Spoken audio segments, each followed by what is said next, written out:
కూటమి ప్రభుత్వ ప్రజా వ్యతిరేక నిర్ణయానికి నిరసనగా ఈ రోజు విజయనగరం జిల్లా కేంద్రంలో నిర్వహించిన భారీ ప్రజా చైతన్య ర్యాలీ కనివిని ఎరగని రీతిలో విజయవంతమైంది. ఈ సందర్భంగా ఆయన మాట్లాడుతూ కూటమి ప్రభుత్వం పేదలకు వైద్య విద్యను దూరం చేసేలా మెడికల్ కాలేజీలను ప్రైవేటీకరించాలని చూస్తుంది.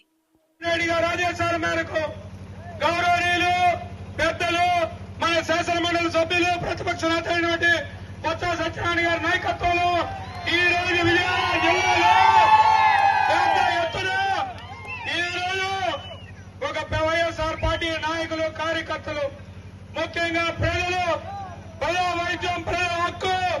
ఎందుకంటే ఈ ప్రభుత్వం తీసుకున్న ప్రభుత్వ మెడికల్ కళాశాలని ప్రైవేటీకరణ నేపథ్యంలో వ్యతిరేకిస్తూ తీసుకున్న నిర్ణయాన్ని ఈ రోజు ఇప్పటికే కోటి సంతకాల కార్యక్రమంలో భాగంగా ఈ రోజు విజయనగరం జిల్లాలో 7 అసెంబ్లీ నియోజకవర్గాల్లో 4 లక్షల సంతకాల పైచలుగా పెద్ద ఎత్తున ఈ రోజు ప్రజల భాగస్వామ్యంతో విద్యార్థులు, ఉద్యోగ సంఘాలు, రైతు సంఘాలు, మేధావులు అందరూ కూడా ముఖ్యంగా వైఎస్ఆర్ పార్టీ నాయకులు, కార్యకర్తలు గ్రామ